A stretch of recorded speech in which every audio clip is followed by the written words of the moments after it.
एक minute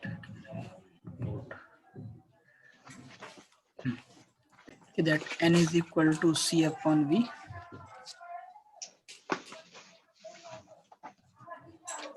and also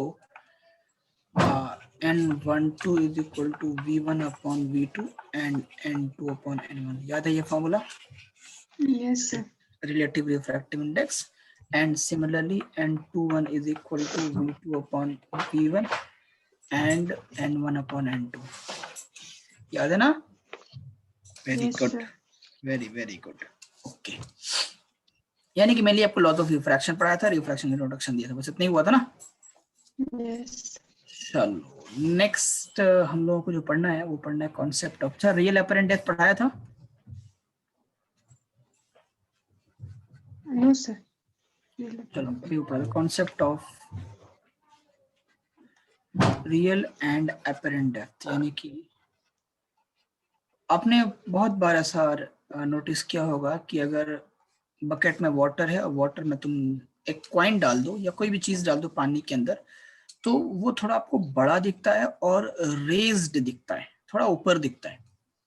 और इसको बहुत अच्छे से नोटिस तब कर सकते हो जब ग्लास में, जो नॉर्मल ग्लास होता है उस ग्लास में पानी डाल दो और उस पानी में कॉइन डाल दो, ठीक है, तो देखोगे कि कॉइन ऊपर की तरफ दिखेगा, रेज्ड दिखेगा। या लेमन डाल दो, लेमन भी आपको रेज्ड दिखता है। तो क्वेश्चन ये है कि रेज्ड क्यों दिखता है? इसका सिंपल जवाब है refraction of light.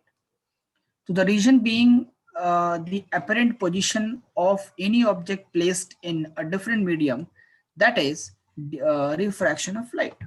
But here we need to understand what is the relation between that real depth and apparent depth and the refractive index of the medium.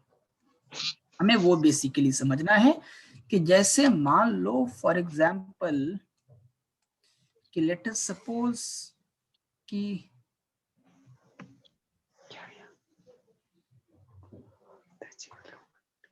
Late us suppose कि ये आपका medium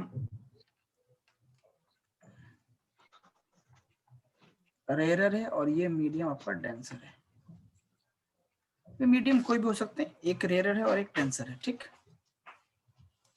और एक object है जो denser medium, let us suppose coin ही मान लो, ये कॉइन है जो पानी में या डेंसर मीडियम में रखा हुआ है, ठीक है।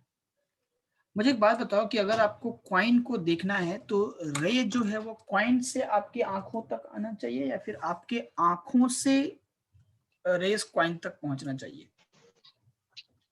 Can you give me the answer कि रे कहां से आनी चाहिए? आपको देखना है कॉइन को, तो रे तो कॉइन से आनी चाहिए। जिस ऑब्जेक्ट को देखना होता है रे उस ऑब्जेक्ट से हमारी आंखों तक पहुंचना चाहिए, ठीक है।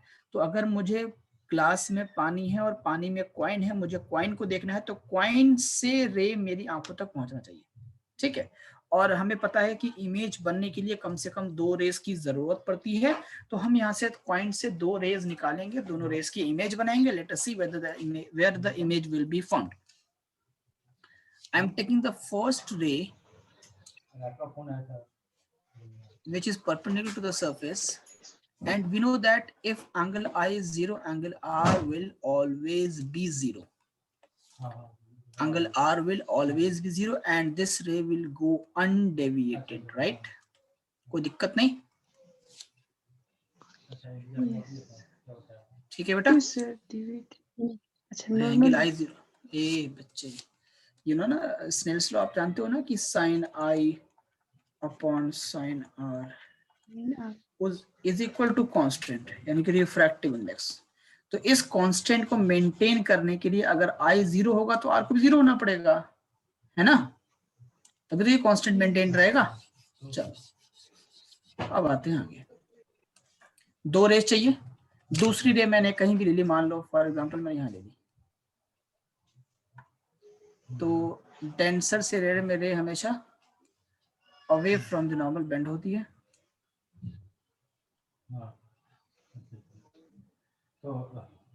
कुछ away from the normal bend हो जाएगी ऐसे,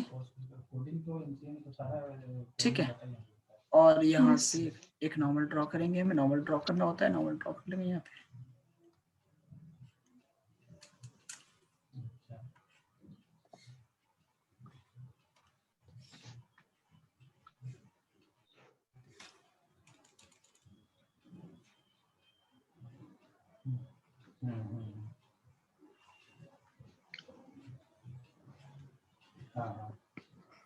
ठीक है, ये आपका नॉर्मल है।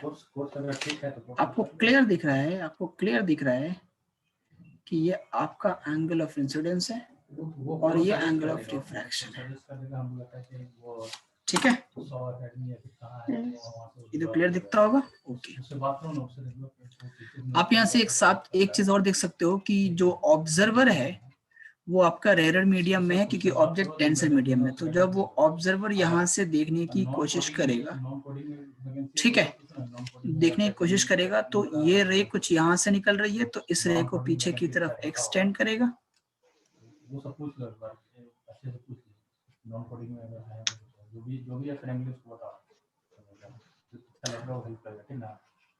ये रे यहाँ पे आएगी, तो इट विल सीम दैट कि that here is the coin, क्योंकि रे रिफ्रैक्ट हुई है, अलग एंगल पे गई, तो जब ऑब्जर्वर यहाँ से देखेगा तो उसको ये फील होगा कि क्वाइन एक्चुअली में यहाँ पे, बट है वो बॉटम में, क्वाइन है बॉटम में, लेकिन क्वाइन इसको इतना रेज्ड दिखेगा।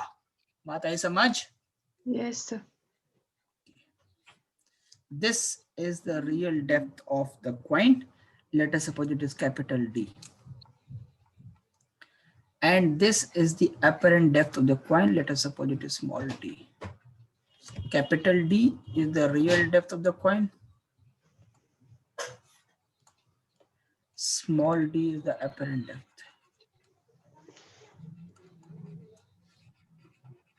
ठीक है बेटा? Yes, sir. अच्छा, मुझे एक बात बताओ कि अगर ये एंगल I है, ठीक है, तो क्या ये भी एंगल I हो सकता है? Yes, sir. हाँ, vertically opposite angles, sorry alternate interior angles, है ना? Yes. हाँ, और ये एंगल R है, तो क्या ये भी एंगल R हो सकता है?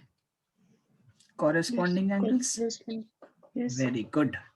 मान लेते हैं कि ये पॉइंट A है और ये पॉइंट B है, अज्यूम कर लेते हैं पॉइंट्स, उसमें कोई दिक्कत तो नहीं है? ओके, अब देखो यहाँ पे proof, how can we prove it? तो अच्छा, ये ऑब्जेक्ट है तो ऑब्जेक्ट को मैं O कह लेता हूं, और इमेज है तो इमेज को मैं I बोल लेता हूं। ठीक है, तो in triangle AOB, AOB triangle आपको दिख रहा है ना? AOB ट्रायंगल कौन सा है? AOB बड़ा वाला। यस। OB अब दिख रहा है? मैं काफी बड़ा बड़ा बना। Yes sir. गुड। तो AOB ट्रायंगल में साइन I की वैल्यू क्या होगी बेटा? साइन I का रेशियो कितना होगा? साइन थीटा क्या होता है? P/H। P/H होता है ना? तो परपेंडिकुलर कौन सा होगा? ये एंगल I है, तो परपेंडिकुलर कौन सा होगा? BB होगा ना, और हाइपोटेन्यूस होगा BO ना, तो AB अपॉन OB। ठीक है, AB अपॉन OB। अच्छा, अब देखो इन ट्रायंगल AIB, AIB दिख रहा है आपको? AIB, yes sir. AIAB,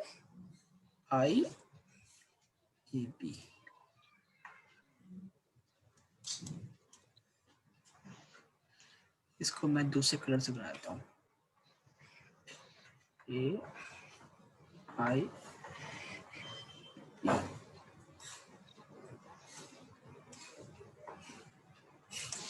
दिख रहा है ना AIB अब? Yes sir. हाँ, अब इस AIB ट्रायंगल में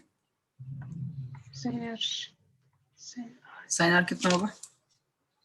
AB upon BI। AB upon AB। ठीक है, बस इतनी बात आप समझ गया ना? अब इसमें एक छोटा सा अजम्पशन है, छोटा सा अजम्पशन, सिर्फ इतना है कि if point B is very close to A, अगर मान लो B पॉइंट ए के बहुत करीब है, यानी कि बी पॉइंट अगर मान लो इस ए के एकदम करीब लेके आ जाए, यहाँ पे लेके आ जाए, यहाँ पे, ठीक है। तो जब बी पॉइंट ए के बहुत करीब होगा तो फिगर कैसा दिखेगा आपको? पहले बी, ए यहाँ था, बी यहाँ था, है ना। आपको कुछ यूं दिख रहा था यहाँ पे,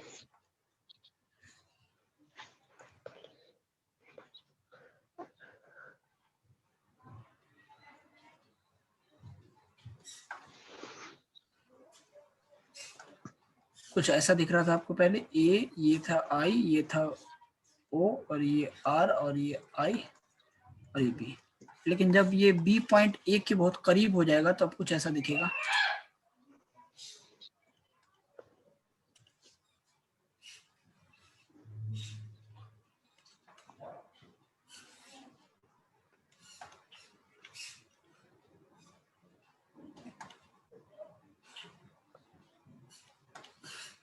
ये कुछ यूं दिखेगा, ये ए और ये बी, ये आई और ये ओ, ये एंगल आई और ये एंगल आर, ऐसा दिखेगा ना बेटा। Yes sir. हाँ, अगर बी पॉइंट ए के बहुत क्लोज हो जाए तो कुछ ऐसा ही आपको दिखेगा नजारा। और ये क्यों ऐसा हम अज्यूम कर रहे हैं, कारण इसके पीछे ये है कि ये जो फिनोमिना है जिसमें आपको चीजें रेज्ड दिख रही हैं, अपरेंट पोजीशन अलग दिख रहा है, ये फिनोमिना स्मॉलर एंगल्स पे ही होता है, बड़े एंगल्स पे नहीं दिखता, ठीक है। इसलिए तो इस केस में क्या होगा बेटा, इस केस में क्या हम ऐसा कह सकते हैं कि जो आपका OA है, जो आपका OA है, क्या नियरली OB के इक्वल हो जाएगा? बोलो, ये जो पूरा OA है यहाँ से यहाँ यस तक nearly equal to OA OB हो जाएगा। Yes sir. ये आपका O A और OB नियरली एग्जैक्टली इक्वल तो नहीं होगा, बट नियरली इक्वल हो जाएंगे, नियरली। एग्जैक्टली इक्वल तो हो ही नहीं सकते, ठीक है। और जो आपका IA है वो क्या नियरली इक्वल टू IB हम कह सकते हैं? Yes sir. दिक्कत तो नहीं है? No sir.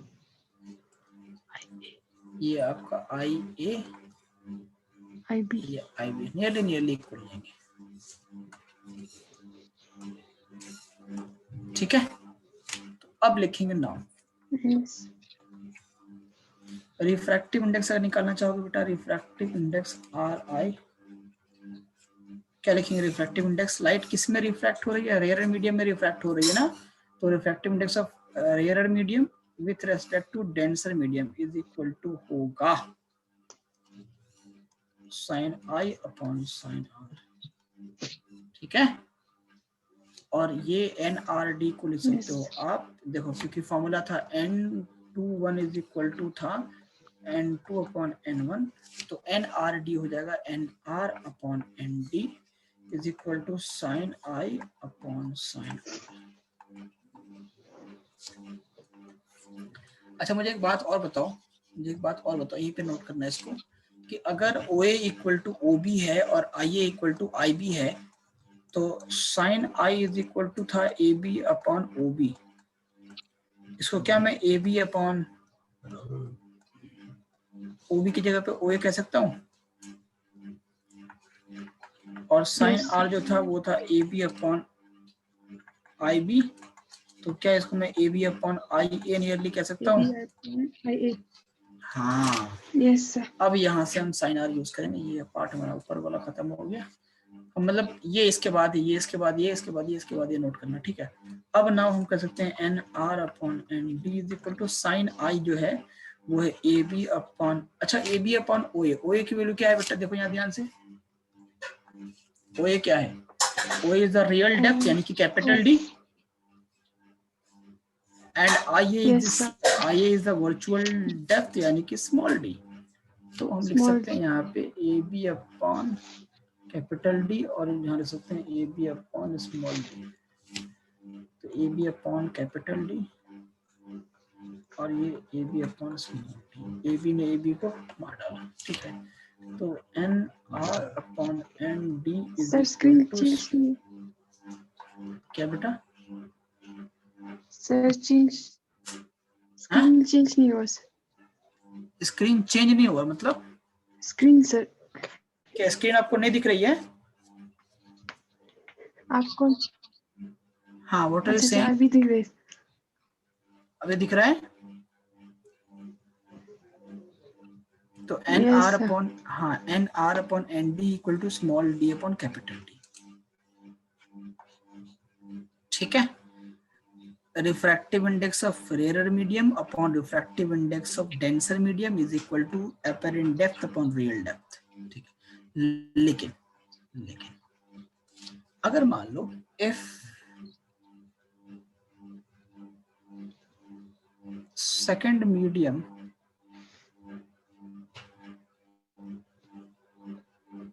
is, मान लेते हैं जो second medium है, यानी कि सेकेंड मीडियम का मतलब हो गया की रेयर वन, लाइट जिसमें बाद में गई वही सेकेंड मीडियम होगा ना। लाइट जिसमें पहले थी वो तो फर्स्ट मीडियम था, तो बाद में लाइट किस में गई? बाद में लाइट गई आपकी रेयर में, तो सेकेंड मीडियम यहाँ पे कौन सा होगा? सेकेंड मीडियम यहाँ पे रेयर वाला होगा। ठीक है, rare.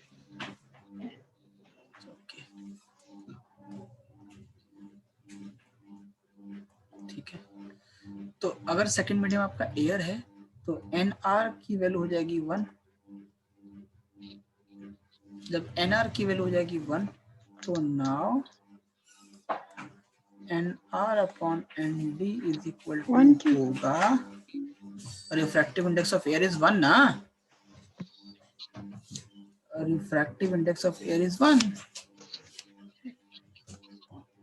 Refractive index of air is 1, तो एन आर यानी रिफ्रैक्टिव इंडेक्स ऑफ एयर तो था, तो n r upon n D is equal to था क्या? Small D upon capital D, तो एन आर हो गया 1, तो 1 upon n D is equal to small D upon capital D, यानी कि simple N D is equal to capital D upon small D.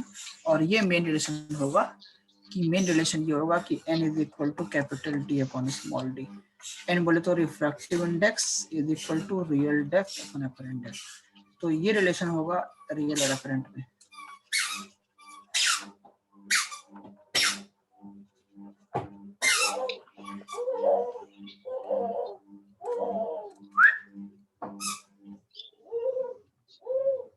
ठीक है, नोट कर लिया? This is the relation, refractive index equal to real depth upon apparent depth. ठीक है, लेकिन यहाँ पे रिफ्रैक्टिव इंडेक्स ध्यान रहे किस मीडियम का? डेंसर मीडियम का, डेंसर मीडियम का रिफ्रैक्टिव इंडेक्स।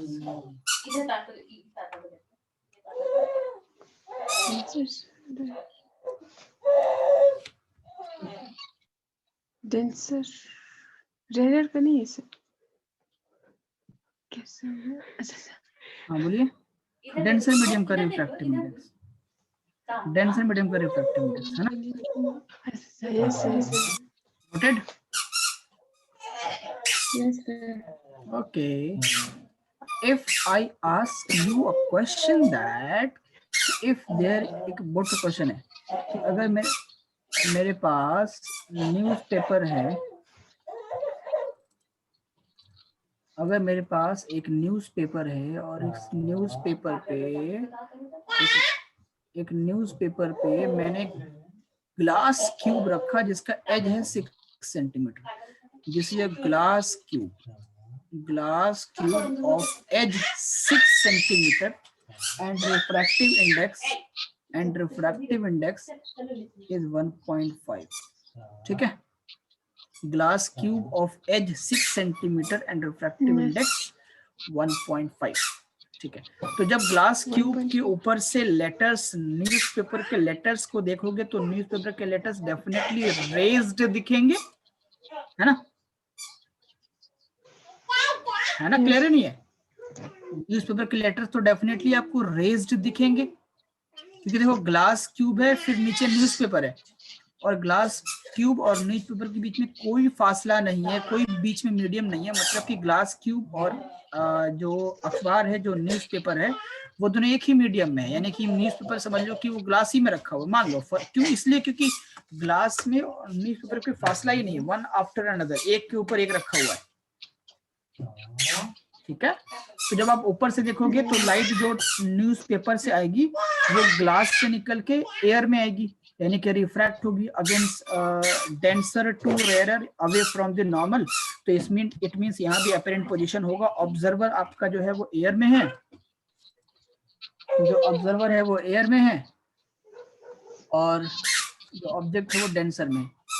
ये आपका ऑब्जर्वर यहाँ एयर में है ना, ऑब्जर्वर यहाँ एयर में है जिसका रिफ्रैक्टिव इंडेक्स होता है 1, ठीक है। और जो ऑब्जेक्ट है वो डेंसर मीडियम, यहाँ पे ऑब्जेक्ट है, यहाँ पे डेंसर मीडियम में। क्वेश्चन है find the apparent position of letters। Letters के apparent position क्या होगा? हमने फॉर्मूला बताया आपको कि n इज इक्वल टू होता है capital D upon small d, real depth upon apparent depth is equal to refractive index. Refractive index है 1.5 क्योंकि ग्लास क्यूब है, रियल डेप्थ है 6 सेंटीमीटर, वही एज ऑफ द क्यूब है। apparent डेप्थ आपको निकालनी है, कितना होगा बोले बेटा? apparent डेप्थ की वैल्यू क्या होगी? 6 upon 1.5 4 होगा sir, 4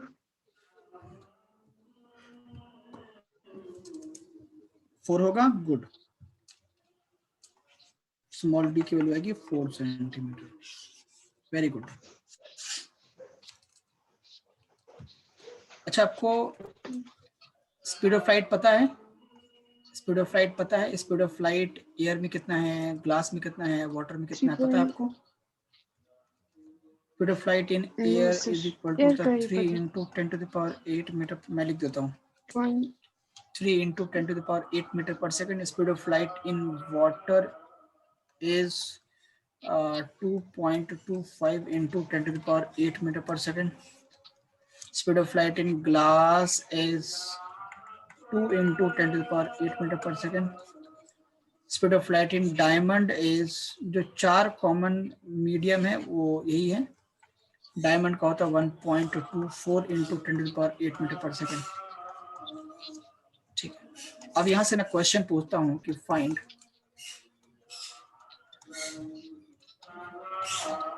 the refractive index of air, water, glass and diamond। निकालोगे आप? ये क्वेश्चन सॉल्व करोगे आप? जल्दी से करो तो, खुद से खुद से करना है सॉल्व। मैंने सबकी स्पीड बता दी, सबकी आपको रिफ्रैक्टिव इंडेक्स बतानी है।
आगे आंसर बेटा। Yes.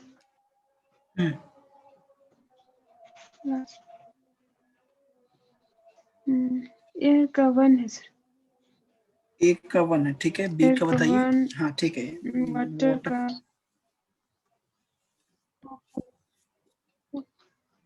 4.3 सर।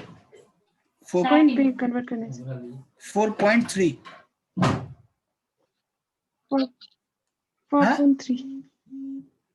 4.3 4/3 क्या कह रहे हैं? 4.3 सर। 4/3 करेक्ट है, करेक्ट है। नेक्स्ट बताइए। Next 3.2 sir. नेक्स्ट कितना है? 2/3। 3.2 sir. 1.5 very good. Next diamond का बोलिए। 1.5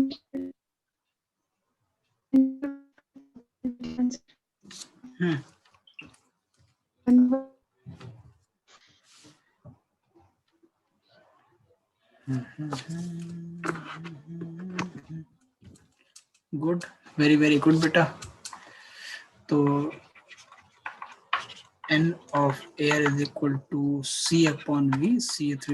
C होता है 3 into 10⁸ और ये V of air लिखेंगे तो 300⁸ 10⁸, ये सारे कैंसिल 1, ठीक है। Next refractive index of water is equal to C upon velocity of light in water 3 into 10⁸ upon 2.25 into 10⁸। ये कैंसिल, ये डेसिमल आप रिमूव करोगे तो 2 जीरो आएगा। 25 4 जा 100, 25 9 जा 125, 3 3 जा 9, तो ये 4/3, ठीक है। Next refractive index of glass निकालना था ना बच्चे, तो C upon velocity of light in glass that is 3 into 10⁸ और 2 into 10⁸, ये कैंसिल, ये 1.5 very good. Refractive index of diamond is equal to होता है C upon velocity of light in diamond, तो ये होगा 3 into 10⁸ मल्टीपॉन to 1.24 multiplied by 10⁸, cancel 3 upon 1.24, तो ये होगा 300 अपॉन 124, 2.42। This is it. अब मुझे एक और चीज बताइए, क्वेश्चन एक और बहुत सिंपल क्वेश्चन पूछता हूँ। Find refractive index of glass with respect to water.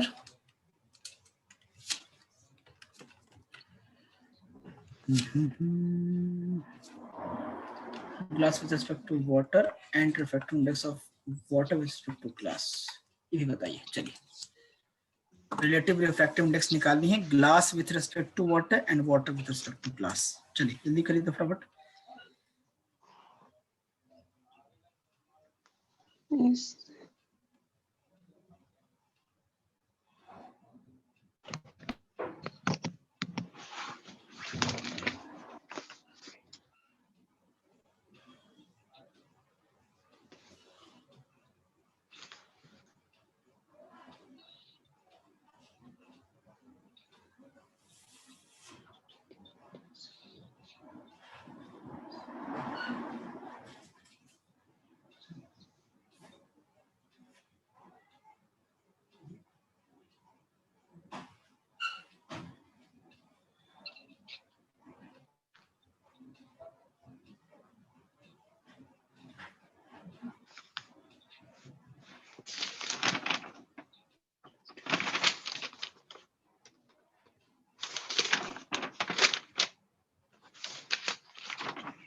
It with respect to water 2.3.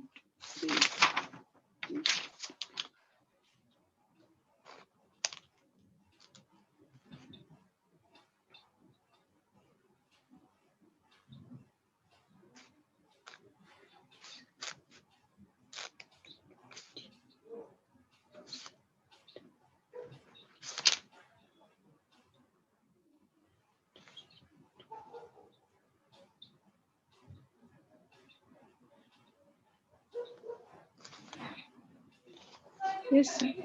First वाला 4/9 sir. आंसर है 4/9. 4/9 या 8/9? Oh, 4 to the Refractive 8/9. index of glass with respect to water equal to, 8/9. 8/9. Refractive index of glass और refractive index of water, बोल लेते हैं तो ये होगा यहाँ पर 3 खड़ा तुम यहाँ पर आवाज सुनाई नहीं देता है हाँ, इस पे मैं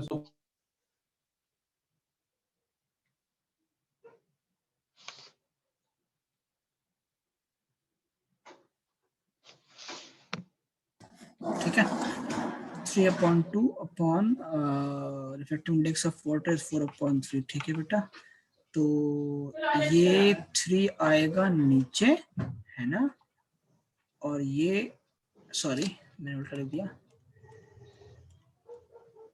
ये 3 जाएगा ऊपर, ठीक है, और ये 2 आएगा नीचे, तो ये होगा 9/8 फर्स्ट का। 9/8. हाँ देखो ना, refractive index of glass with respect to water, याद करो फॉर्मूला याद करो, देखो N21 इज इक्वल टू होता है N2/N1, जो पहले लिखा है उसका रिफ्रैक्टिव इंडेक्स ऊपर, जो बाद में लिखा है उसका रिफ्रैक्टिव इंडेक्स नीचे, है ना। Yes. तो GW क्या होगा NG/NW, है ना, और N12, अच्छा इसको स्पीड के फॉर्म में लिखेंगे तो क्या लिखेंगे V1/V2, है ना। हाँ Yes. हाँ ऐसे याद रखना पड़ेगा आपको फॉर्मूला। तो NWG इक्वल टू क्या होगा, ये NW/NG, NW होता है 4/3, NG होता है 3/2, अब ये होगा 8/9। एक फॉर्मूला आप ऐसे भी याद रखो कि refractive index of 1 with respect to 2 is equal to होता है 1/, refractive index of 2 with respect to 1, आप ये भी याद रखो, यानी कि अगर NGW अगर आपको पता हो तो उसका 1/NWG भी कर सकते हो। आई बात समझ। Reciprocal, Yes. अगर आप मीडियम के प्लेसमेंट को चेंज कर दें तो रेसिप्रोकल आंसर हो जाएगा, ठीक है, isn't it? Yes. Okay, sir. एक क्वेश्चन और पूछता हूँ, लेट अस सपोज, अब आते हैं अपरेंट और रियल डेप्थ पे, कि ये है आपका एक टैंक जिसके अंदर क्या भरा है, पानी, और इस टंकी में सबसे बॉटम लेवल पे एक कॉइन रखा है। क्या रखा है? कॉइन। Coin. इस टंकी की जो डेप्थ है वो है 5 मीटर, ठीक है बेटा। Yes. यहाँ पे इस बॉटम पे रखा है कॉइन, क्या रखा बॉटम पे? Coin, Coin. ठीक है। जाहिर से बात है जो ऑब्जर्वर है वो कहाँ है? ऑब्जर्वर एयर में है, Rear. यानी कि रेयर मीडियम में है। जो ऑब्जेक्ट है वो डेंसर मीडियम में वाटर है, तो रिफ्रैक्टिव इंडेक्स ऑफ वाटर आपको पता भी है, और वो होता है 4/3, है ना। तो ऑब्जेक्ट जो होगा, जो इमेज होगी इसकी रेज्ड दिखेगी, ये आपकी रियल पोजीशन है, और ये इसकी अपरेंट पोजीशन है। इसमें कोई शक वाली बात तो नहीं बेटा? No. हमेशा रेज्ड दिखेगा। ओके, आपको ये कैलकुलेट करना, व्हाट इज द शिफ्ट, ये Yes. यानी कि रियल और अपरेंट पोजीशन में कितना का शिफ्ट है, कितने का फासला है, फाइंड द शिफ्ट। अब क्वेश्चन में डायरेक्टली लिखा रहेगा स्टेटमेंट के फॉर्म में, और मैंने इसको पिक्चराइज करके आपको समझा दिया, तो आपके लिए अब इजियर हो गया। और अगर स्टेटमेंट के फॉर्म में देता तो शायद आप समझ नहीं पाते, तो क्वेश्चन को समझना बहुत जरूरी है, तभी आप क्वेश्चन को सही से आंसर दे पाओगे। तो आप कैसे कैलकुलेट करोगे शिफ्ट? आपको रियल डेप्थ तो पता है, वो है 5 मीटर। पहले अपरेंट डेप्थ निकाल लो, अपरेंट डेप्थ निकाल लोगे तो आप शिफ्ट निकाल सकते हो। निकालो अपरेंट डेप्थ, जल्दी करो। Yes.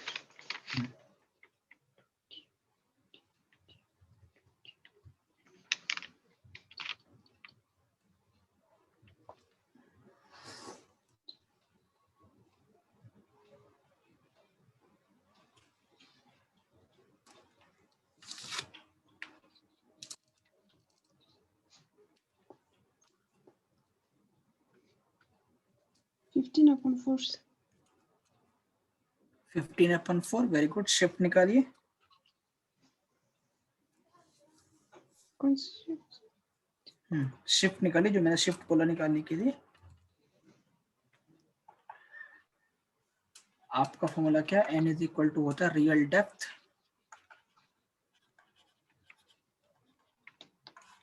Upon apparent depth.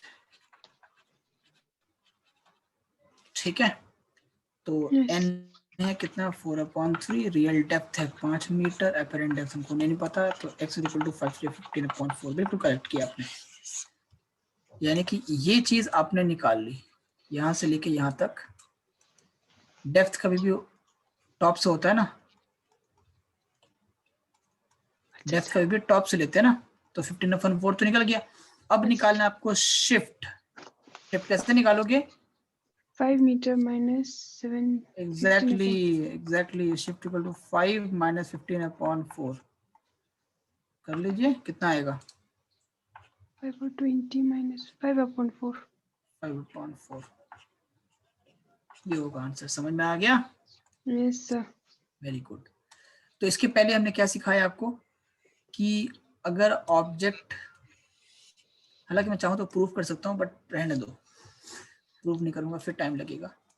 देखो, अगर ऑब्जेक्ट रेयरर में था, डेंसर में था, और ऑब्जर्वर रेयरर में था, ऑब्जेक्ट डेंसर में था, ऑब्जर्वर रेयरर में था, तो हमने कहाँ गया, ये रहा, है ना। ऑब्जेक्ट है आपका यहाँ पे, ये है डेंसर मीडियम में, और ऑब्जर्वर है रेयरर मीडियम में। तो जब कभी भी ऐसा होगा कि हाँ, ये इस केस में देखो, ऑब्जेक्ट जो है वो डेंसर मीडियम में है, और जो उसका जो ऑब्जर्वर है Rare medium. वो रेयरर मीडियम में है। ठीक है, तो रियल अपॉन अपेरेंट। अब अगर ऐसा हो कि आप मछली को ना देख रहे हो, जैसे आप पहले केस में आपने पॉन्ड में मछली को देखा, अब आप मछली को नहीं देख रहे हो, मछली आपको देख रही है। आप हवा में हो, मछली पानी में, मछली आपको देख रही है। या फिर यूं समझो कि हवा में एक चिड़िया है, एक बर्ड है, there is a bird flying in the sky. ठीक है, और इस बर्ड को एक फिश देख रही है, इस बर्ड को एक फिश देख रही है। तो क्या होगा? लाइट कुछ यूं बर्ड से आएगी, पहली रे, और बिल्कुल सीधी निकल जाएगी अनडेविएटेड। ये चीज तो हमको पता ही है कि लाइट यहाँ से अनडेविएटेड चली जाएगी। दूसरी रे कैसी आएगी? दूसरी रे जो आएगी वो कुछ ऐसी होगी। Sir, fish. हाँ, फिश देखेगी बर्ड को ना, फिश देख रही है बर्ड को। फिर रेस तो नीचे से आएगा। नहीं, रे नीचे से क्यों होगा? किसको देखना है आपको? आप अगर मान लीजिए अपनी कॉपी को देखते हो, तो रेज आपकी आंखों से कॉपी पे जाती है, फिर कॉपी से आंखों में आती है। अच्छा, कॉपी से आंखों में आती है। हाँ, तो देखना किसको? ऑब्जेक्ट कौन है? Object bird. बर्ड है, तो बर्ड से रे आएगी ना बेटा। अच्छा, यस। Something like this. तो मान लो फिश यहाँ पर है,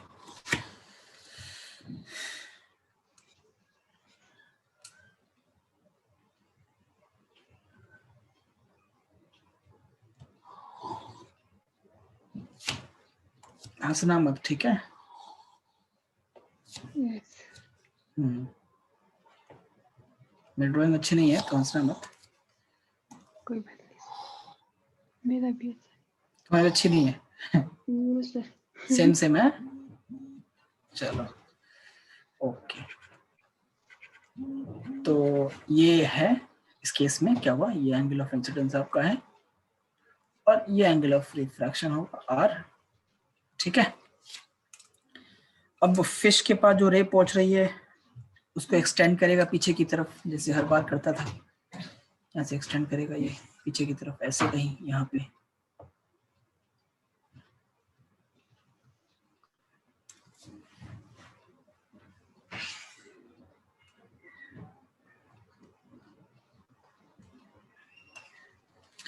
ये इसकी इमेज दिखाई देगी। ये आप बर्ड है, बर्ड यानी कि ऑब्जेक्ट है, ये बर्ड है यानी कि ये ऑब्जेक्ट है, ठीक है, इसको मैंने ओ बोल दिया और ये इसकी इमेज है।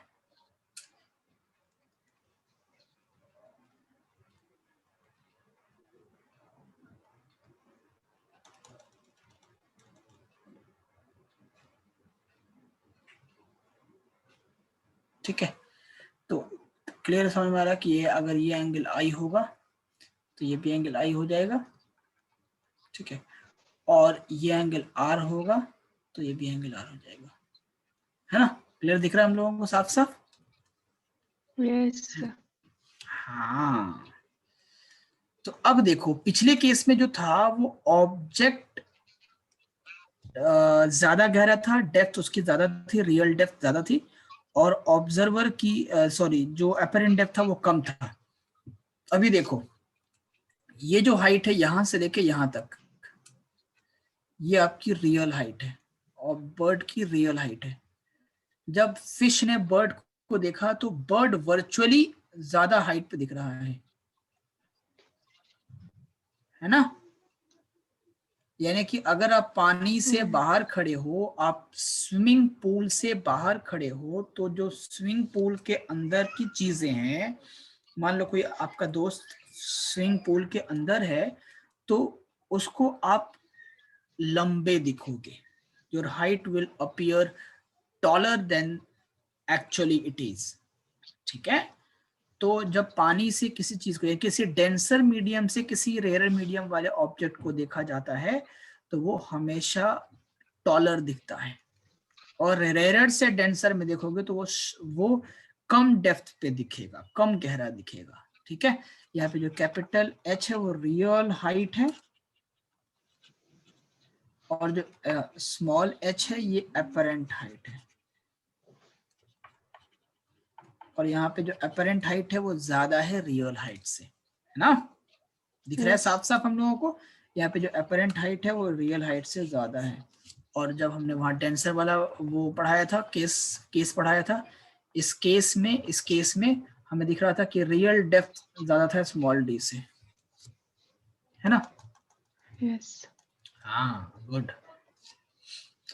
तो सिचुएशन उल्टा है, जस्ट सिचुएशन उल्टा है कि इस बार जो ऑब्जेक्ट है वो आपका रेयर मीडियम में है, ऑब्जर्वर डेंसर मीडियम में है, तो इसके में जो रिफ्रैक्टिव इंडेक्स का फॉर्मूला आएगा, still refractive index of denser medium will be equal to apparent depth upon real depth. apparent height चाहूं तो मैं फिर से प्रूफ कर सकता हूं, वही सेम चीज आएगा, apparent height upon real height, apparent height upon real height, ठीक है? apparent height upon real height, correct है? यस बस मेक श्योर रहे कि ये रिफ्रैक्टिव इंडेक्स जो हो वो डेंसर मीडियम का ही हो, एंड इस केस में जो ऑब्जेक्ट हो वो हमेशा रेयर मीडियम में हो, और ऑब्जर्वर जो हो वो हो डेंसर मीडियम में, तब ये फॉर्मूला हम यूज कर सकते हैं, apparent height upon real height, apparent height upon real height. Clear, समझ में आ गया? कोई दिक्कत नहीं है? यस सर याद रहेगा? No sir no yes sir, ये प्रूफ आएगा सर इसमें प्रूफ ये एक तो मैंने प्रूफ कर दिया ना, तो आप इसको भी प्रूफ मैं करके दिखा दूं, इसको क्या बोलो? नो सर ये आप आ ए सकते पॉइंट मान सर लो, हाँ बी पॉइंट मान लो, ठीक है, न्यूमेरिकल्स आते हैं ज्यादा करके, ए पॉइंट मान लो, बी पॉइंट मान लो, वही वापस से सेम चीज देखो, sine I is equal to क्या होगा, A B upon O B, and similarly sine R is equal to क्या होगा, A B upon I B, है ना? ये दोनों हो जाएगा। यस इसके बाद फिर अगर B is close to A, अगर B is close to A, in that case क्या होगा कि OB is nearly equal to OA and IB is nearly equal to IA, ठीक है यस ना? तो देयरफॉर हम लिख सकते हैं sine I is equal to A B upon O B, और ओ बी का मतलब क्या है कि ए बी अपॉन ओ ए, और ए बी अपॉन ओ ए की वैल्यू क्या हो गई, ओ ए ओ ए ओ ए ओ ए ओ ए कैपिटल एच। ठीक है, इसी तरीके से sine R is equal to हो गया ए बी अपॉन ओ आई ए, और ए बी यानी ए बी अपॉन आई ए की वैल्यू हो जाएगी स्मॉल एच। ठीक है, यहाँ के बाद मैं यहाँ लिखता हूँ। ठीक है, कि आगे पेज है नहीं खाली, Yes. मैं यहाँ लिख देता हूँ। तो इसके बाद क्या करेंगे हम लोग, रिफ्रैक्टिव इंडेक्स ऑफ लाइट किस में रिफ्रैक्ट हो रही है, डेंसर में। Refractive index of denser medium with respect to रेडर medium is equal to sine I upon sine R, और साइन आर आई होगा तुम्हारा क्या, A B upon capital H, A B upon capital H, और ये होगा A B upon small H, कैट से कट कैंसिल। तो refractive index of denser medium upon refractive index of radial medium is equal to हो small H upon capital H.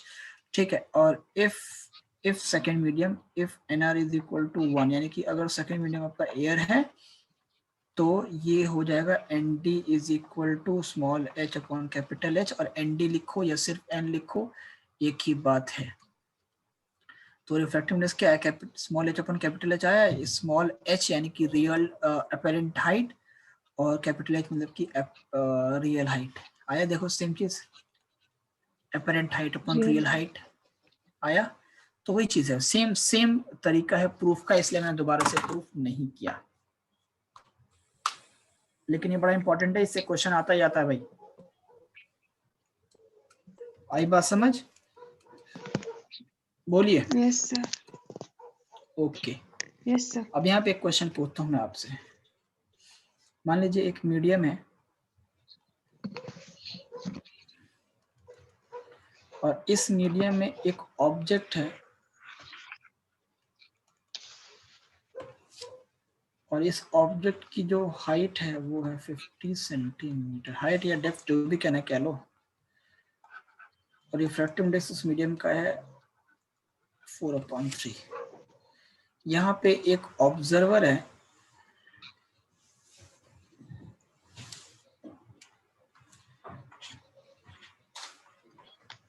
जो देख रहा है, वो इस मीडियम में जिसका रिफ्रैक्टिव इंडेक्स 3/2। ठीक है, क्वेश्चन है कि फाइंड द अपरेंट हाइट। जल्दी से बताइए। तो पहले चेक करो कि ऑब्जर्वर किस मीडियम में है, ऑब्जेक्ट किस मीडियम में है, यानी कि कौन डेंसर में है कौन रेयर में है, फिर उसके अकॉर्डिंग आप फॉर्मूला यूज करोगे।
आगे बेटा आंसर, ऑब्जेक्ट किस मीडियम में है, ऑब्जेक्ट के 4/3 यानी 1.33, तो ऑब्जेक्ट जो है वो रेयर मीडियम में है, और ऑब्जर्वर जो है वो डेंसर मीडियम 3/2 यानी 1.5, तो ये डेंसर मीडियम में है। ठीक है, जब ऑब्जर्वर डेंसर में होता है ऑब्जेक्ट रेयर में होता है। फिश वाला example, fish is watching the bird, ऐसा कुछ सोच लो। ठीक है, तो इस केस में जो रिफ्रैक्टिव इंडेक्स का फॉर्मूला होता है n इज इक्वल टू होता है, एक्चुअली यहाँ पे n नहीं यूज कर सकते, चलो n भी यूज कर सकते, कोई दिक्कत नहीं है। तो n इज इक्वल टू होगा apparent height upon real height.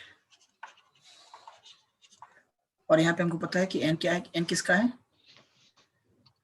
किसका है n, ये डेंसर मीडियम का। और एक चीज और ध्यान रखो कि इस केस में जो रिफ्रैक्टिव इंडेक्स का रिलेशन निकल के आता है वो ऐसा आता है, ऐसा आता है ND/NR। क्योंकि लाइट देखो, सॉरी, क्योंकि लाइट देखो किसमें है, ये डेंसर सीरियम में ना, H/H है ना, स्मॉल d/r। तो ये होगा ND 3/2/4/3 is equal to apparent की हाइट कितना है, x मान लो, रियल हाइट मान लो 50, तो ये हो जाएगा 339/8 इज इक्वल टू x/50। यहाँ पे x इक्वल टू क्या होगा, 50 × 9/8, और ये आंसर आ जाएगा। ठीक है, दैट्स इट फॉर टुडे, बाकी हम लोग फिर नेक्स्ट क्लास में मिलेंगे। ठीक है, करेक्ट है? Yes, sir. ओके, चलो, see you in next class. Yes, sir. Thank you, sir.